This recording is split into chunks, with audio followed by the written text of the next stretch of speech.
Fine Friday to be back alive, and of course, a Friday morning to be back on the frequency Clean Beat 91.5 FM. This is where music meets clarity. Well, this is a Clarity Starter on a Friday morning, and of course, it's a round table where we sit pretty to have particular conversations around topical issues of national importance and, of course, public importance. And we're back for today, Friday. And of course, the theme for the Friday edition is Abuja Square, where we take a look at topical trending stories revolving around the Federal Capital Territory issues that affect us in the FCT. Well, my name is Isaac, and I'm excited to be back this morning on a Friday to walk you through and, of course, for us to have an exciting, insightful conversation on the issues at hand. As usual, we'll start with what's trending in the front pages of the national dailies. We take a look at newspaper dailies for Friday, the 3rd of July, 2026, and we'll look at what's trending in the front pages before we graduate into the extended conversation where we're going to be taking a look at a particular conversation that is not talked about enough in the FCT, and it's about the seeming apparent loss of green spaces in the FCT. And gradually, what we used to call green spaces, our parks, are now being replaced by urbanization. And is this going to have a ripple effect on the FCT in the coming 10, 15 years? Take Lagos, for instance, as an example. So we'll be talking about the seeming loss of green spaces in the FCT and what it means for us in the FCT in the next 10 to 15 years. We're going to talk about climate change and how it affects all of these conversations. All of this is talked about in the context of the recent cases of flooding across several parts of the country, particularly Lagos State. So we'll talk about that on the flip side of the program. Of course, before we start getting to that particular aspect of the conversation, we'll start with newspaper reviews, and we'll take a look at what's trending in the front page of the national dailies. By the way, to be a part of the conversation, the drill remains the same. All you have to do is send us a WhatsApp message to our WhatsApp line 090-3000-5915. I take that again, 090-3000-5915. Any particular topical conversation that piques your interest from our national dailies this morning, you can drop your comments, drop your thoughts, and we're surely going to take them as they come. Once again, welcome to the bumpy ride.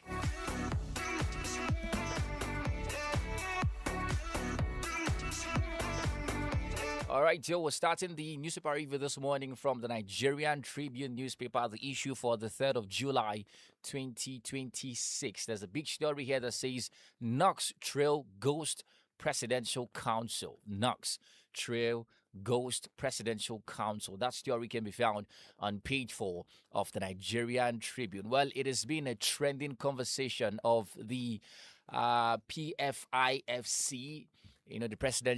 the purported presidential council agency that was headed by Prince Adeniyi Adeyemi. Well, the federal government have said there is nothing like that. And I was listening to an interview where the man Prince Adeyemi was talking this morning, and he said that the matter is in court and the court is going to settle the issue at the end of the day. But there are lots of gray areas to look at in that ghost presidential council because somehow they were included in the 2026 appropriation bill allegedly, and it remains a conversation. It's been talked about in the past couple of days how one man could pose as a chairman of a federal agency and was receiving allocations to the tune of 1.3 billion naira. It's a conversation and it continues to make the rounds. And of course, page 4 of the Nigerian Tribune will give you details of that story. Meanwhile, another story here at the front page of the Tribune says court affirms David Mark-led ADC leadership. Court affirms David Mark-led ADC leadership. That story can be found on page 5 of the Nigerian Tribune newspaper. The story here says conflict, funding shortfalls push northern Nigeria hunger crisis to worst level. That story can be found on page 11. And by the way, that statement is credited to the UN agency. Conflict, funding shortfalls push northern Nigeria hunger crisis to worst level. FS static despite global crude oil price decline. airfares static despite global crude oil price decline. That story can be found on page 6 of the Nigerian Tribune. It remains a conversation, and it was talked about a couple of days ago. I think it was the Consumer Protection Council. They were talking about the fact that when the price of fuel goes up, manufacturers, travel agencies, airlines are quick to increase the price of airfares. But when global crude oil prices go down, there is this hesitance in bringing down the price of airfares and transportation. So why is that? It's a conversation. You can find details of that story on page 6 of the Nigerian Tribune. A story here says court rejects El Rufai's fresh bail bid over disputed medical report. That story can be found on page 12 of the Nigerian Tribune newspaper. Security agencies foil another breach at NIPSS. Security agencies foil another breach at NIPSS. That story can be found on page 17 of the Nigerian Tribune. Okay, so before we move on to another paper, from the political climb, there's a story here at the front page of the Nigerian Tribune. It says APC unveils Ali Adedeji as Oyo governorship deputy candidate in 2027. APC unveils Ali Adedeji as Oyo governorship deputy candidate in 2027. So that's it for the Nigerian Tribune. Let us punch our way into the Punch newspaper this morning, July 3rd, 2026. It's a Friday, and the front page of the Punch, there's a big story here that says Atiku valves 2027 fight as court clears Mark-led ADC. Atiku vows 2027 fight as court clears Mark-led ADC. That story can be found on page 2 of the Punch newspaper. PDP factions in fresh clash over INEC nomination forms. Yes, the People's Democratic Party has been thrown into deep-lying crisis for the past couple of months, and it's not ending anytime soon. For details of that story, you can find it on page 2 of the Punch newspaper. From the business climb this morning, a story here says Dangote importers battle as petrol holds above 1,000 naira. Dangote importers battle as petrol holds above 1,000 naira. That story can be found on page 19 of the Punch newspaper. Finally, there's a story at the top of the front page of the Punch. It says U.S. pulls troops from Nigeria after ISIS deputies killing. U.S. pulls troops from Nigeria after ISIS deputy killing. That story can be found on page 7 of the Punch newspaper. All right, let's move to the Daily Independence this morning. The big story here at the front of the Daily Independent says Northern Nigeria facing worst hunger crisis, WFP warns. Northern Nigeria faces worst hunger crisis, WFP warns. And another story here says Minister makes U-turn, says Adire not approved for NYC. Minister makes U-turn, says Adire not approved for NYC. It was a story that was trending across all social media platforms yesterday when the Minister of Youth had made a claim, had said that there are certain considerations for the new NYC uniform, and this is in line with the recent NYC reforms. And there were talks around what the coming corps members would wear as uniform. And of course, the Minister of Youth, Olawande, had noted that there is a consideration for them to wear adire. And if you go on social media, you'd see a lot of AI-generated pictures of what that could look like. It's funny, it's ridiculous, and of course, it's interesting as well. But of course, the minister came out to say yesterday on his X handle that the adire consideration or suggestion is yet to be approved. Well, there's a part of me that I just want to see how it will look like. Don't mind me. Okay, so still at the front page of the Daily Independent, it says Dangote refinery cuts fuel prices again. That story can be found on page 7 of the Daily Independent. Another story here, just right below the center spread, says despite NCC threat, telecom consumers rule poor service. Despite NCC threat, telecom consumers rule poor service. Well, it's a thing.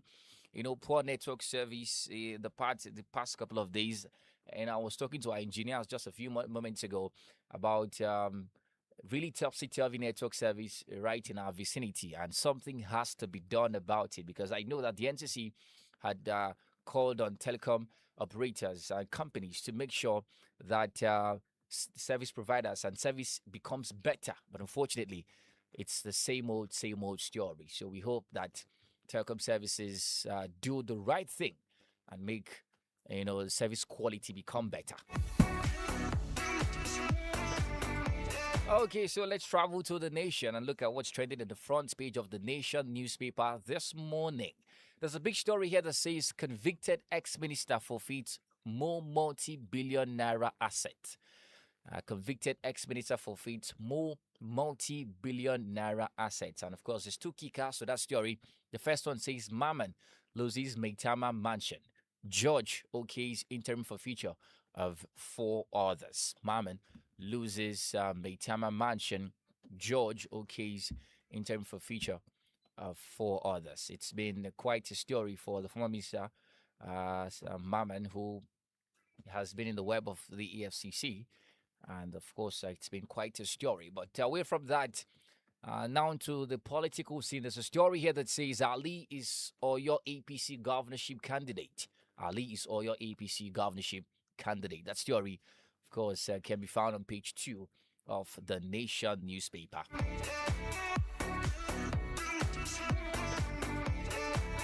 All right, so two more national dailies before we get into the expanded conversation this morning. There's a story here, and let's touch down the New Telegraph newspaper. The front page says, a big story here says, internal security. Nigeria has 4 million private guards, 1,145 companies, according to investigation. That story can be found on page 2, page 4, and page 27 of the New Telegraph newspaper. Another story here says Kaduna community appeals for help as terrorists occupy homes, destroy crops. That story can be found on page 6, page 7, and page 29 of the New Telegraph newspaper.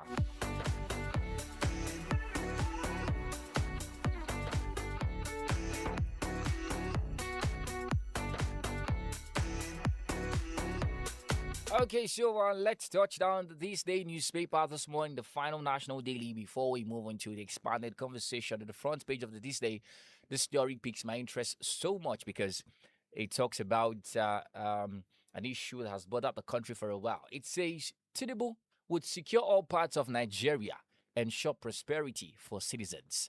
And this is a statement credited to the president. That story can be found on page 20 of This Day newspaper.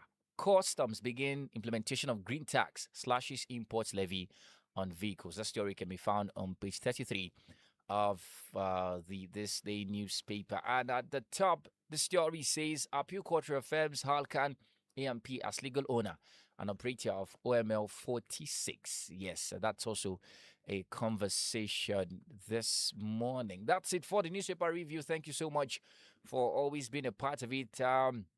We'll take a short break here. When we come back, we'll get right into the expanded conversation this morning. Well, we'll be talking about climate change, the loss of green areas across the FCT, what it means for us, not just now, but in the next 10, 20, 30 years. And of course, we have our guest live in the studio to give perspectives to the conversation. So do well to stick around.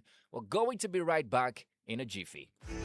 We don't just play music. Hang tight. We got the hits. We set the tone of your day. The rhythm of your life. Clean Beat, 91.5 FM Abuja. My name is Charles Ebuebu. I am the Director General of the National Broadcasting Commission. Keep listening to Clean. This is still the roundtable on the Clarity Starter, live and exclusive to Clean Beat 91.5 FM Abuja. And of course, in case you're joining for the first time, the roundtable is that aspect, that segment, that part of the Clarity Starter where we sit pretty and have particular conversations on topical issues. And of course, we talk about issues that matter. And for Friday, it's usually Abuja Square because we double down on the FCT. We'll talk about issues bordering on the Federal Capital Territory. And this morning, we'll be having an exciting conversation. My name is Isaac, by the way, and excited I am to be in the driving seat this morning. To be a part of this conversation, the WhatsApp line is very, very open for you. The line is 090 3000 5915. I take that again, 090 3000 5945. And you can also join our ever expanding community of followers and fans by heading on to our Instagram, Facebook, TikTok, and X handles. Follow us, subscribe, and get loads of quality content from us. And that's at Clean Beats 915 FM on Instagram, Facebook, and X, and Clean Beats 91.5 on TikTok. We're also on YouTube as well. You can watch this show live on YouTube as well.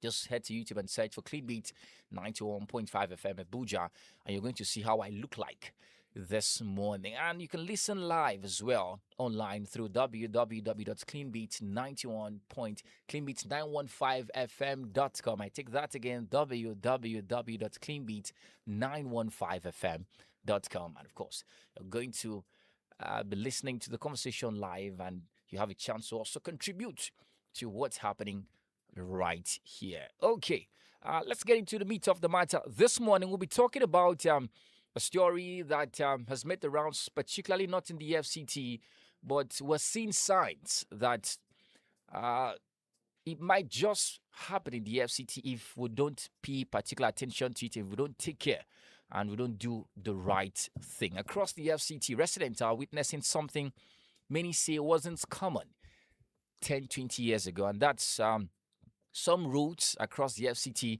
being flooded after relatively short periods of rainfalls. Our parks are disappearing. Drains are clogged with refuse, and it's making the city more and more vulnerable.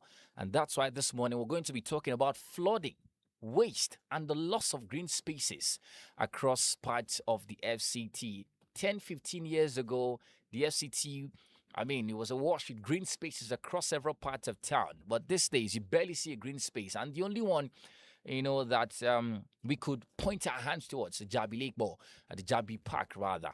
It's gradually, we're seeing something different, and it remains a conversation. So joining me to have this conversation and give perspectives to the story is Nicholas Adeni. He's a project officer, climate change, Center for Journalism, Innovation and Development. Nicholas is a development practitioner, researcher, and communication strategist with over 8 years of experience advancing environmental governance, climate change, media development, and public policy in Africa. And of course, as I mentioned, he is the research and project officer at the Center for Journalism, Innovation and Development, CJID. It's a delight to have you this morning, Nicholas. Welcome to Clean Beat 91.5 FM. Right, thank you so much. Yeah, I was looking at your attire, and it reminded me of the Adire conversation on the NYC. Have you seen that conversation? Yes. So I was, maybe this particular color could make sense for Call members to wear. What do you think? Me too. It's real. All right, well, let's get into the meat of the matter, and it's about flooding, waste, and the relative loss of green spaces across the FCT. So when people hear about the term green spaces, what exactly does it mean, and why is it so important in our cities? Green spaces are what it is. They are open parks. They are places where people could relax, and not entirely open parks in the sense of a park. When you think of a park, you think of Jabi Lake in Abuja. Yeah. You think of Millennium Park, which I think is the most beautiful we have around here. You think of the Abuja Children's Zoo and all. But green spaces are those little gardens that you have beside your homes where people could relax, where people could feel like a part of nature. It is basically the idea of developing housing and also making room for trees, for vegetative cover around you. All right. Let's. It's important that we have settled, what green spaces are, like you have mentioned. So, how would you describe the current state of parks and green spaces in the FCT, particularly? I think it is appalling. You just mentioned that it used to be a thing around the municipal, but today you would struggle to remember one, and the ones available elsewhere that are privately owned are very expensive. You don't go there, you don't feel comfortable spending. I mean, if you don't have so much to in your pockets, you can't go there and feel good with yourself, right? They are centered, they are situated where in the business areas. So the places where people live, where people dwell, where people want to just step out of their homes to feel to feel good. You don't have green spaces in those places. In the likes of Federal House in Lugbe, Federal House in Kubwa, Agwarimpa, Karuyanyan, and all those places that are where we have a lot of people living when they leave work. You don't see green spaces there. So the situation is appalling. We focused more on making so much money in real estate, and Yeah. we're not compensating for the environment. And green spaces is not just beneficial to human beings alone; it is beneficial to the environment. Wildlife benefits immensely from it. Nematodes that help to strengthen the soil nutrients, they also benefit heavily from this. And nature itself also benefits from it because it allows sinkholes for excess water that runs on the surface and all of that. Yeah, so it is appalling that we have learned people designing the city, the way the city should be, to make it a futuristic city, as we are hoping we have Abuja to be one of the best in the world. But it doesn't make sense that we don't have parks in the residential areas. Yeah, you've noted that green spaces and parks are relatively getting extinct, unfortunately, in the FCT. I came across a 2025 study of Abuja's green infrastructure, and I found out that the green space ratio rather fell from 42.43% in 1990 to just 17.9% in 2023, right? And it means that the FCT has lost more green areas in the last 30 years, and of course, for some of us who've been in the FCT for a while, you mentioned a few green spaces that used to be there, in the past, and we've lost loads of them in the Jabi Lake, Meitama, and other parts of town. So, walk us through the potential environmental risk that this may occur, that this may cause, if it continues. Because, I mean, if we're losing over 25 to 30% of green areas in the last 30 years, how much more would we lose in the next 30 years? So what are the potential environmental risks that this would cause if it continues? Yeah, so I don't know if we'll have so much time to have this conversation. It's a very interesting one. First of all, I want to take the question from what led us to this point. So Abuja was, it became a place about 42 or 40 years ago or thereabouts, correct? And at the time, the population of the city it's not what it is. What it is now. Yeah. So, and also there were a lot of green spaces. Obviously, there was space for that. Not like there's no space today, but a lot of people moved into Abuja. The bigger Abuja becomes in terms of economically, the more attractive it becomes to young people across Nigeria, and everybody has been trooping in. Core members who are posted to Abuja don't want to go back. This is a very good place to live. And the kind of roads we have back in some 20 years ago, in 2004, 2002, 3, was not what it is today. So the need for development were one of the reasons that warranted the loss of those green spaces. Then also the urban planning design at the time is different from what it is today. So there've been a lot of demolition, a lot of destruction of a lot of gentrification, which warranted the need to destroy those green spaces. But what we didn't put in context is that the population size will continue to increase, right? And as if you do those things and you don't put it is okay for us to lose it for development, right? But the development itself should make room for expansion. So it means that if you lose certain percentage of your green cover temporarily, maybe for a period of 20 years, Yeah. you should make room for an expansion that, okay, in 40 years time, we would have 60%, not 40%. 40% Yeah, longer, so that's what I see that is missing. And the consequence of that is that we're going to see flooding in areas that are not supposed to be flooded. A part of Abuja that is known to be a very a terrific place when it comes to flooding is the in Lugbe. Yeah, so both sides of the road, you see it recalls that every 2-3 years there is a major flooding there, and it's supposed to be a municipal. It's supposed to be a place where you feel safe. It is an expensive place. Yeah, it is not people who live there. People who are at least average. Maybe You get. considered a highbrow area, You so understand? to speak. You get so Yeah. so these are places where they've floodplains were converted into real estate. It is you don't have to do that because there are lands elsewhere that you could have developed this real estate. So we've seen people lose their lives unprecedentedly. People that could have contributed to the economy lose their lives. People who are breadwinners lose their lives. You get to see people lose their properties. Young people. I've seen a lot of core members who spent 2-3 years saving, lose everything that they've saved for because there was flooding in their homes, right? We've seen where high tension fell on people's houses and destroyed. These are places that could potentially be green spaces, not necessarily for human habitation, but green spaces for animals.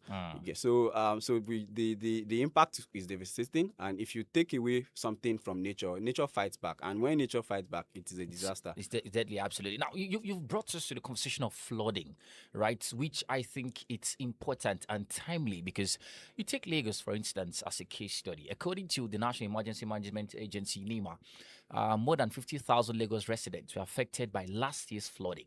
We're yet to get the numbers for this year's flooding because it's a story currently that some residents in Lagos said are suffering from flooding. And now, according to the NEMA reports from last year, apart from the rapid urbanization, replacing wetlands and green spaces with concrete, like you mentioned, there are other human activities that is causing flooding. One of it is unhealthy practices of, dumping refuse in drains, blocking the flow of stormwater, buildings encroaching into natural drainage channels. So I wanted to talk about the human activities that is also contributing to what we're seeing right now and how concerning is it? I think or how would I describe it? Our intimate relationship with plastic is It's a thing. is a thing. It's a big deal. We have humans generally, not just Nigerians, have found how plastic could be used to do a lot of things. And if you look around you, it is almost impossible for you to stand as a person and not have a sort of plastic on you, whether at the button of your shirt, whether like there will just be one form of plastic. And we've also adopted the use of plastic for plates or bottle for disposable for one-time use, and that this has become a problem because it is if you go to a gutter, if you go to any waste sites, the most waste you will find there are plastic. But plastic alone is not the problem.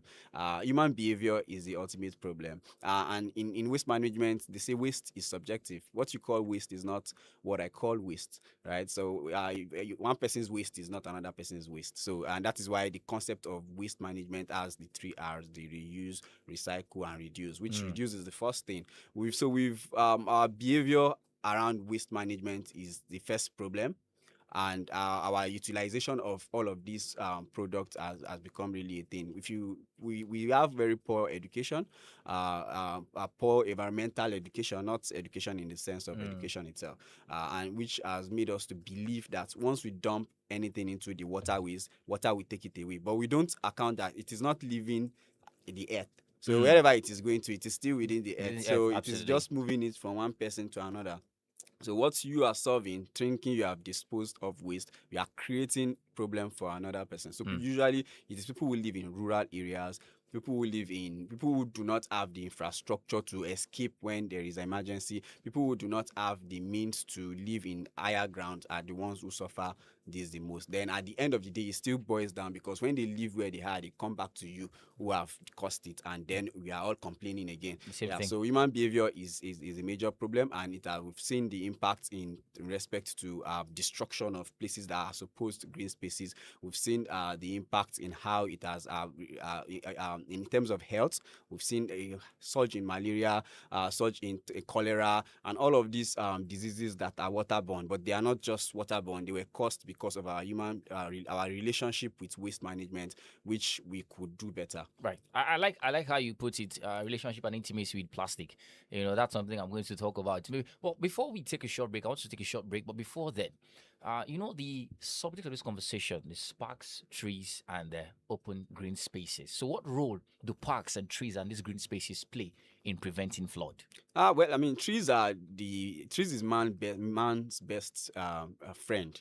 I think Before, after dogs? I would put tree before dogs. I understand because that. even dogs need trees. You see dogs in the afternoon when they are so hot, they open, so they need trees. And trees does a lot from carbon sequestration, which is the most discussed benefit of trees. Trees provide food. These days now, I don't know about you, but when we're younger, if you want to eat mango, you don't have to buy mango, because there is somebody somewhere near your house that owns maybe 2 or 3 mango trees in their compound. That is going to become a problem for them if they don't allow children to come climb and pluck. You get all of these fruits. But today, it is not the case, right? Tree does something which is a natural, like they call it in environmental science, they call it a natural AC, air conditioning cooling system, whereby if there is heat wave once it moves across a collection of trees, it becomes cool at the end. And when it enters your house, you enjoy fresh air.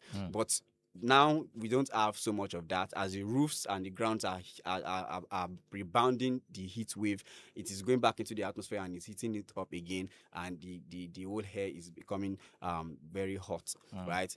Animals, birds, and some other arboreal wildlife depends on trees as their natural habitat where they live, right? And they all contribute.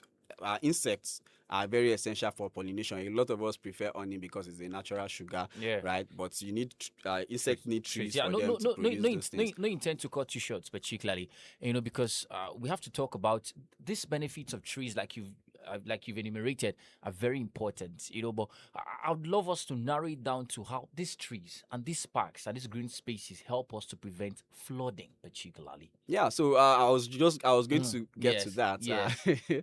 So trees helps to keep the soil compact. They make the soil to be compact, and when the soil is very compact, when water run on the surface, they only infiltrate down, percolate down, and not open and aerate. But in the absence of trees, with something called leaching, when the sun hits the ground, the soil loses its ability to be compact, to hold things together, and it begins to give way. So when water runs through them, it causes erosion. 2 types of erosion. There's a type called silting, where water carries sand from one place and goes to another place. Now in major places, where major river bound communities, what causes flooding there is not because the water is too much. It's because the soil somewhere else has lost its ability to hold itself together, and it has carried the sand into their river. The river is now filled with sand, so when the water comes to those communities, the water can't stay in the river, so it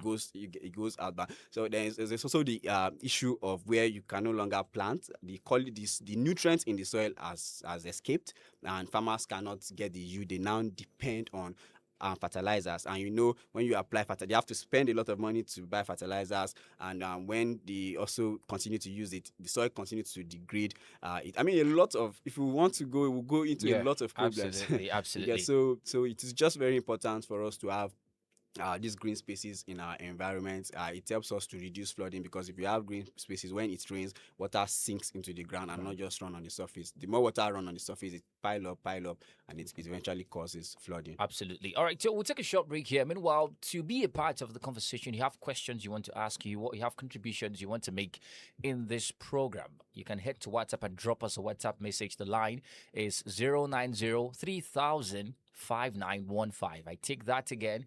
090-3000-5915. So we'll take a short break here. When we come back, we'll talk about climate change.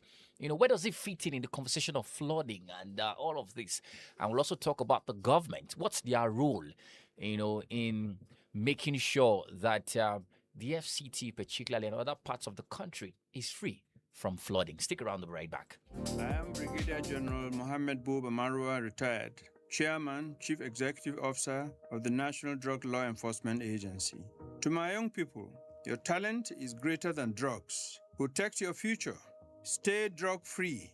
Keep flexing with Clean Beat 91.5 FM Abuja. High on vibes, not on drugs. On Clean Beats 91.5 FM. This is the Round Table with it. For sticking around, this is still the Roundtable, live and exclusive to Clean Beat 91.5 FM Abuja. My name is Isaac, by the way, and of course, we're having an important conversation around flooding, green spaces, and of course, climate change, and how the massive urbanization is affecting, the quality of our environment, especially in the FCT, and of course, we're having this conversation together with Nicholas Adeni. He's a project officer, Climate Change Center for Journalism, Innovation and Development, CJID. Okay, so Mr. Nicholas, let's talk about climate change. And that's one terminology that a lot of us still do not cannot wrap our heads around, So we're talking about flooding, loss of green areas across parts of the FCT. So we cannot talk about all of this without talking about climate change. So where does climate change fit into this conversation?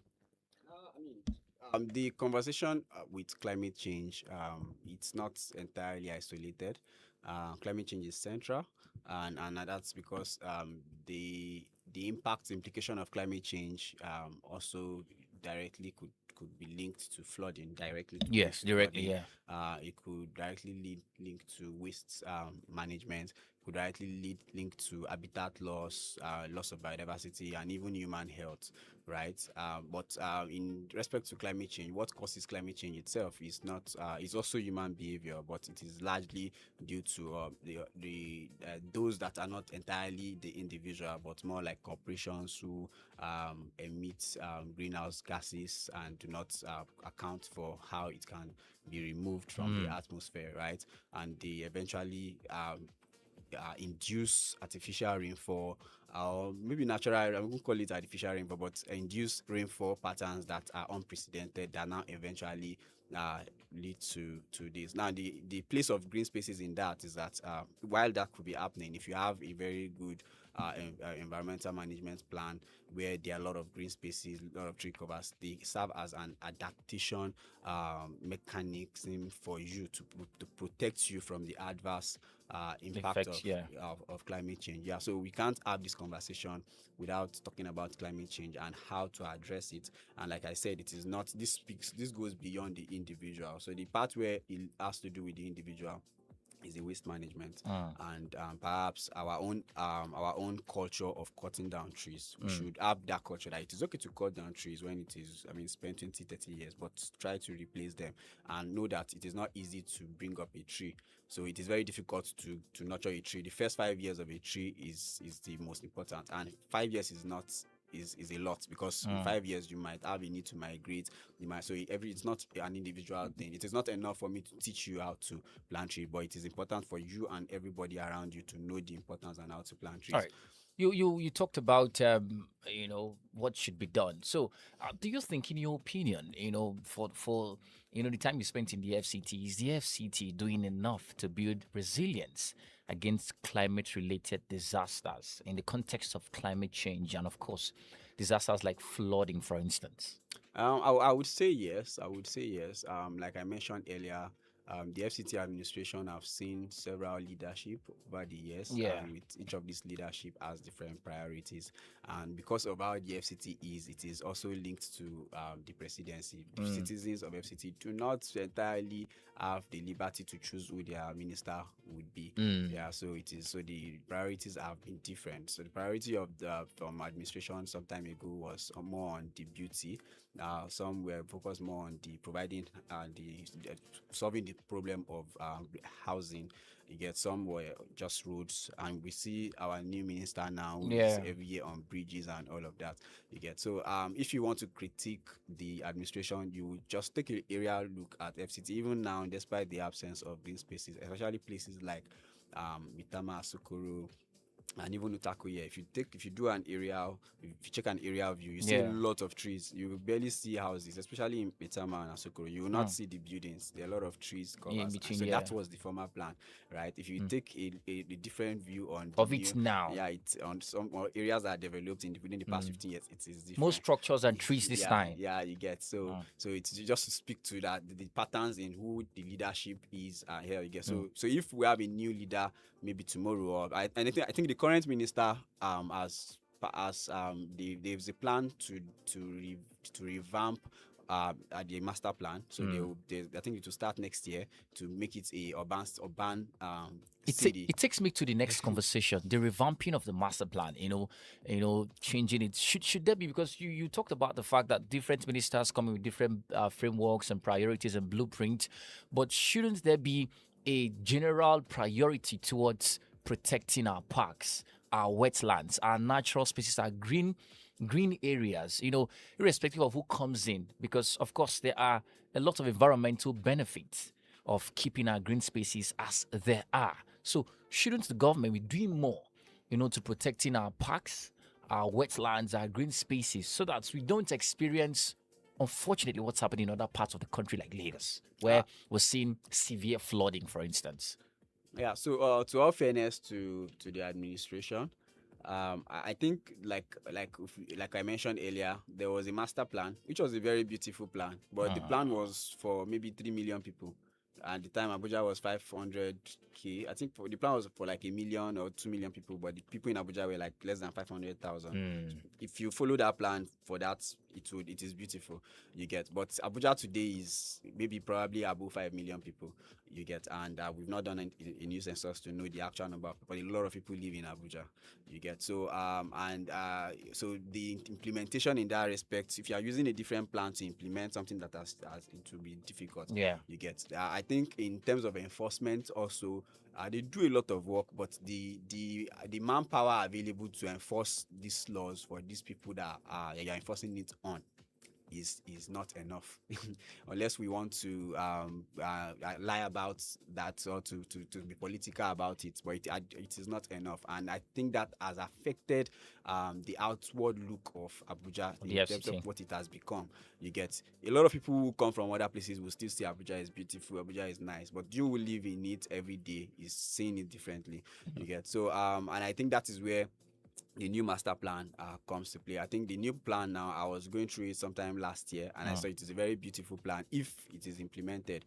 But the problem now is, if a new administration comes, would it be funded to get to the finish line? Because it is not going to happen in a year or two. You get, it is going to take a very long time for it to be implemented. All right. Now, to be a part of the conversation, of course, for you listening, 090-3000-5915. I take that again, 090-3000-5915. We'll give you a chance to be a part of the conversation. You want to contribute, you want to ask questions, you can head to WhatsApp now and drop a message. All right, Mr. Nicholas, as we're looking to bring this thing home, this morning, let's head back to the conversation of human activities, because there's a limit to what the government can do. There's a limit to, what we in the media can do. We'll continue to educate and inform the public. But the public itself, they have a role to play, in all of this. So what practical steps can the residents of the FCT take to protect their environment? How can these communities become more involved in preserving their parks and preventing illegal dumping of refuse, and maybe find a way to shatter that relationship they have with plastic, like you mentioned? I think it still speaks to leadership. We should inculcate leadership should be a central part of our curriculum, and we should not leave leadership to somebody who is elected in an electoral position or somebody who is nominated by a group of people to be their leader. I think every individual should understand the essence of leadership, and everybody should try to be a leader in their own right. Yeah, and I think if we have that, it makes it helps us to have better cooperation, because the first lesson of leadership is that every leader is a servant. So it means that you are willing to be a servant to other people. It also means that every leader is a good follower. So for you to get to the point of leading, you must have followed some people. So that will now take me to where I'll start with the government. I think we're supposed to, away from the governance and enforcement of regulation, people who are in charge of the city planning and city development should encourage community leadership within, like landlord associations, for example. should encourage them to be more vibrant. When I was young, every first Saturday of the month, nobody goes anywhere. They don't tell you. No police is coming to enforce it. Yeah. Everybody just know that it is a day for sanitation, but people don't do that anymore. And it is a community thing. It is every community, everybody in every household comes out, clean their drainage and do all of those things. So I think we need to get back to that, and every community should have a way to dispose of their waste. And I think if we can coordinate that, it's going to make it easy for the government at community level. At community level, yeah, it's going to make it easy for the government or even private players to come in, because you know that it is easy for you to get these things done. So private players could now come in to collect it at some very good fair pricing that is fair, right? And if it is government that is doing that for you too, it is going to be fair. You get. So I think that is what is missing. It is missing. And if we don't get that right, there's no any preaching to say that individuals should do this, you should do that will work. You get. We've had you still see a lot of learned people. I like to use the word learned people so I could pick them and annoy them. That you see them open their windows of their cars and they throw out paper very wrong. And nylon and plastic bags, which is very wrong. These bags that you're throwing out, who are you throwing it for? You get. If you employ people to sweep the street, it is not for them to be cleaning your mess. You should be responsible for your own waste. It is your waste. Be responsible for it. You get. So it speaks to that lack of education. We still believe that nature can take care of itself, but we are a part of nature. So we are as if nature can take care of itself. Nature is telling us we should take care of ourselves. Take care of ourselves. Animals don't dispose waste anyhow. If you keep a dog in a room, a dog will not defecate in a place where he sleeps. He will look for a place to do it, and they usually go to the same place. Cats would find a way to clean. Birds don't mess up their nest. You get. So why should we, who are more advanced, be leaving everything? If you travel outside Nigeria, you would barely see waste. Everybody just know that you don't dump waste. But here we think that the environment will take care of itself. Yeah, so I think leadership is important. Everybody should have the individual leadership and follow the process. Now, you had mentioned that there's no amount of preaching, right, that will change it. But let's still preach. Yeah, of course. Let's preach. So, what simple habits can households adopt that could make a real difference? So there's something called waste segregation. Waste is man's biggest problem, and in environmental science we call it a human problem, because no matter what you do, you must generate waste. No matter how you try to be reasonable, you must generate waste. There is no way. As long as you are alive, you will generate waste. So it's a human problem. It's a problem of the future. People who have seen the future now are investing heavily in waste management, because it is that industry that cannot go. There is nothing to take it away. The waste you are generating is not leaving the earth. It is still going to be in the earth. You put it under the ground to cause a problem. You put it in the air to cause a problem. So we have to find a way to like I mentioned, there's something called waste segregation, because waste is difficult to separate, it's difficult to manage. So what we can do to make it better is to segregate our waste in our homes. So you should have baskets for paper, you should have baskets for glass and bottles. You should have a separate, a waste bin now I call basket. You should have a separate waste bin for organic waste, those that can decompose food waste and all. You should have for other things like electronics. So when you you segregate, you separate. Yeah, you separate them. So a visual look at this is when you go to some places, institutions, you see different colors, right? You see blue for maybe, let's say red is usually used for toxic waste, things like chemical, is used for toxic waste. Black is for something that can biodegrade.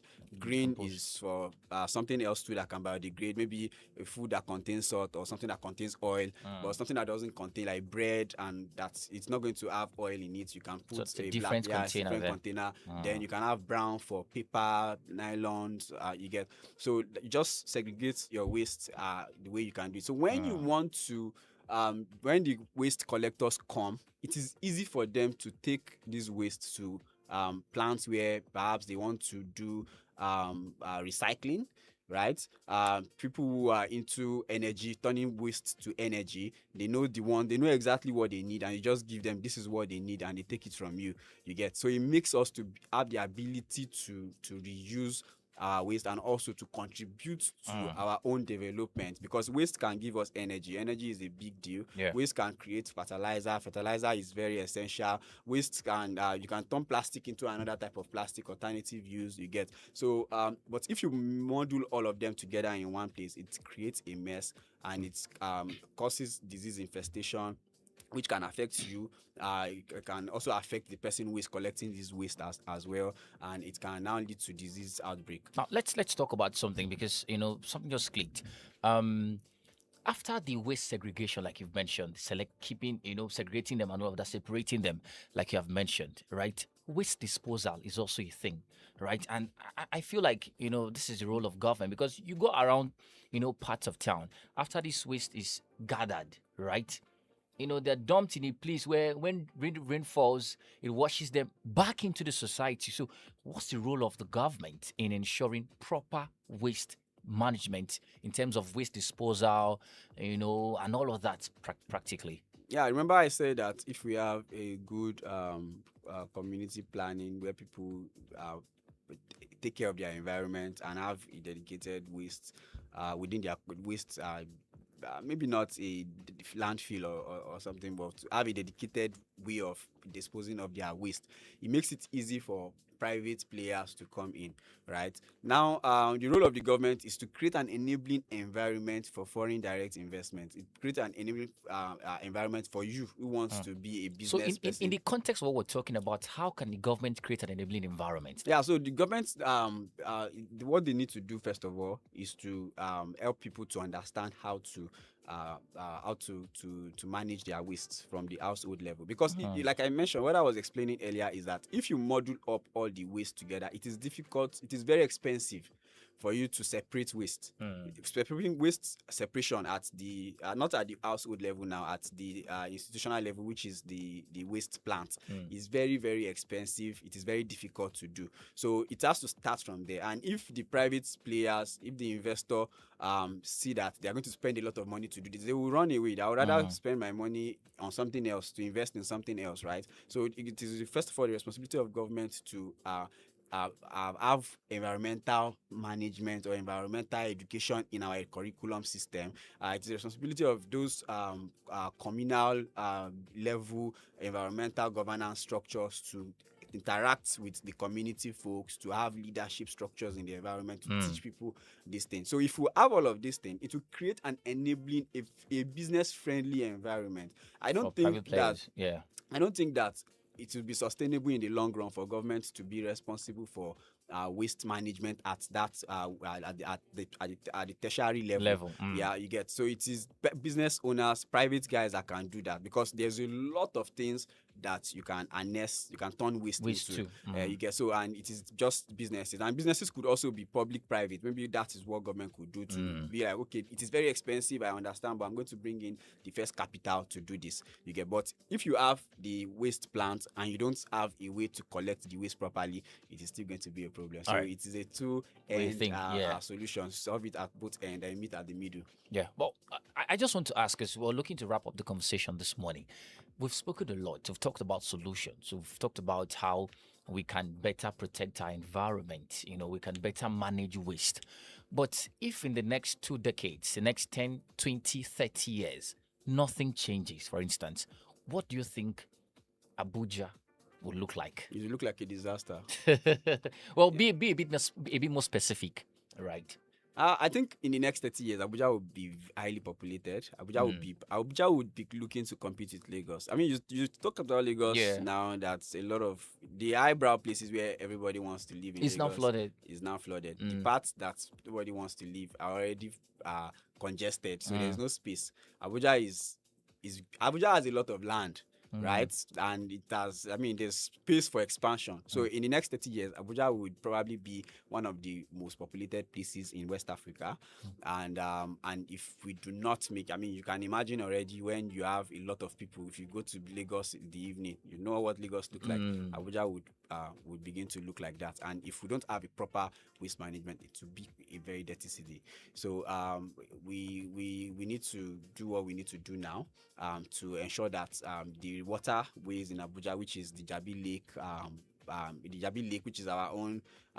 People say it's our beach. Yeah, our green area. That's our you get, Yeah, so we need to absolutely. protect it. If you go there now, it's already looking like a mess. People Yeah. like to go underwater, but a lot of people are now saying they don't want to do that. I hear there's You get- some sort of renovation. Yes, some going on now. Going on there. Yeah, so we just need to sustain that. So we need to sustain the status quo. I think the FCT administration they are doing a lot of work.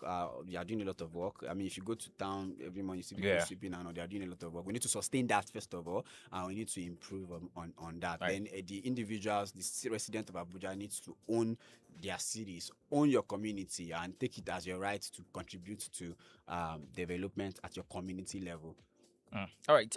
Thank you so much, Nicholas Adeni, for being a part of this conversation. Nicholas Adeni, by the way, is a project officer climate change at the Center for Journalism, Innovation and Development, CJID. And we've had an insightful conversation this morning about flooding, climate change, the relative loss of green spaces, green areas across parts of the FCT. And of course, it's important that we take these things into our hands. Like Nicholas had noted, go to your communities and make sure that you're heavily involved in waste management.